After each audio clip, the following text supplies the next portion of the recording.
देश की राजधानी दिल्ली आज फिर से एक बड़े जन आंदोलन की गवाह बनी है।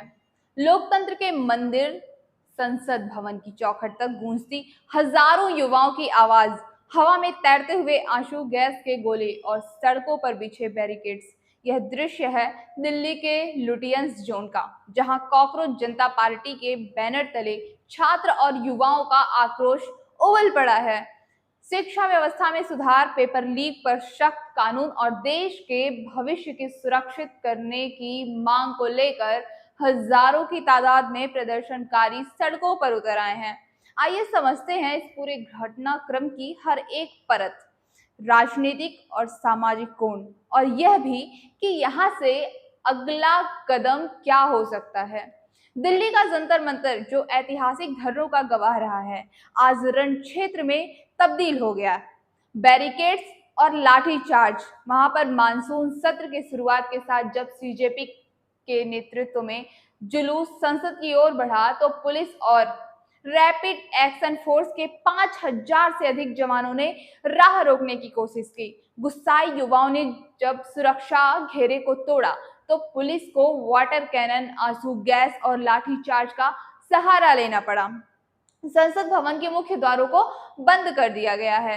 रायसीना रोड, रेल भवन और विजय चौक के आसपास का पूरा इलाका पुलिस छावनी में तब्दील हो चुका है। वहीं दिल्ली पुलिस ने नई दिल्ली जोन में धारा 163 यानी पुरानी धारा 144 लागू कर दी है, जिससे किसी भी तरह के समूह के इकट्ठा होने पर पूर्ण प्रतिबंध है।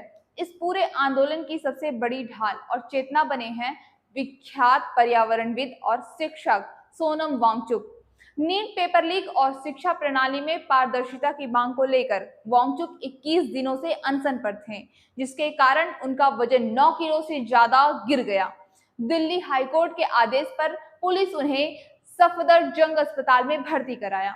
प्रदर्शनकारियों ने इसे जबरन उठाना कहा, लेकिन कोर्ट ने स्पष्ट किया कि यह कदम उनके जीवन की रक्षा और मेडिकल केयर के लिए बेहद जरूरी था। वांगचुक ने अस्पताल के बिस्तर से ही सरकार के सामने अनशन तोड़ने के लिए 3 स्पष्ट शर्तें रख दी हैं। संसद के जारी मानसून सत्र में पेपर लीक पर तुरंत विशेष चर्चा हो, शिक्षा प्रणाली में जवाबदेही तय करने के लिए ठोस विधायी ढांचा बने, गिरफ्तार किए गए छात्रों और सीजेपी कार्यकर्ताओं पर से मुकदमे वापस लिए जाएं।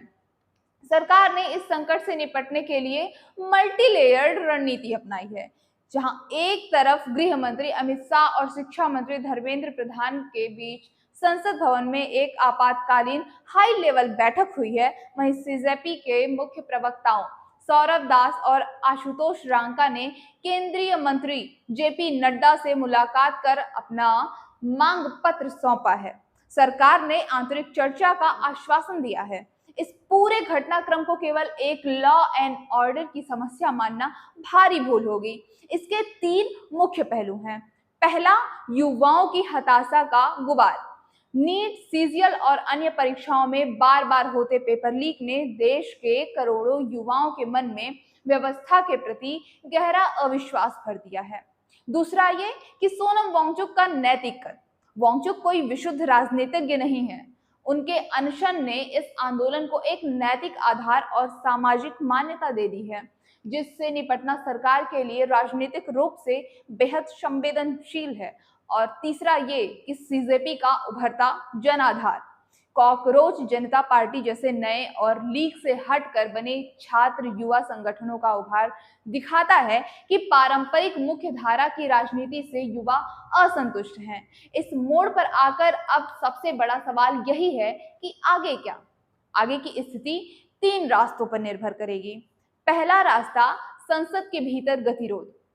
अगर विपक्षी दल वांगचुक की मांगों को उठाते हुए संसद में पेपर लीक पर चर्चा के लिए स्थगन प्रस्ताव लाते हैं तो सरकार को पटल पर जवाब देना ही होगा। दूसरा ये कि सीजेपी और युवाओं की रणनीति। यदि जेपी नड्डा और सरकार के साथ बातचीत बेनतीजा रहती है तो सीजेपी इस प्रदर्शन को दिल्ली से निकालकर देशव्यापी रेल रोको या विश्वविद्यालय बंद आंदोलन में तब्दील कर सकती है। तीसरा, जिसपे सबकी नजर है, सोनम वांगचुक का स्वास्थ्य। वांगचुक का अनशन और उनका स्वास्थ्य इस आंदोलन की सबसे बड़ी पिन है। यदि सरकार उनकी मांगों पर कोई लिखित ठोस आश्वासन देती है तो अनशन समाप्त हो सकता है और स्थिति शांत हो सकती है, अन्यथा जन आक्रोश बेकाबू भी हो सकता है। जब देश के युवा पढ़ाई की मेज छोड़कर सड़कों पर उतरने को मजबूर हो जाएं, तो यह केवल एक पार्टी का विरोध नहीं, बल्कि पूरी व्यवस्था के लिए चेतावनी का अलार्म है। दिल्ली की सड़कें आज भले ही बैरिकेड्स और सुरक्षा बलों से घिरी हों, लेकिन इस आंदोलन ने देश की सर्वोच्च विधायिका को यह संदेश स्पष्ट दे दिया है कि शिक्षा और युवाओं के भविष्य से समझौता अब बर्दाश्त नहीं होगा। अब गेंद पूरी तरह से सरकार के पाले में है। खैर, अब इजाजत दीजिए मुझे, और हमारी नजर इस पर बनी रहेगी। मिलते हैं अब अपनी अगली रिपोर्ट के साथ। देखते रहिए बेधड़क खबर। शुक्रिया।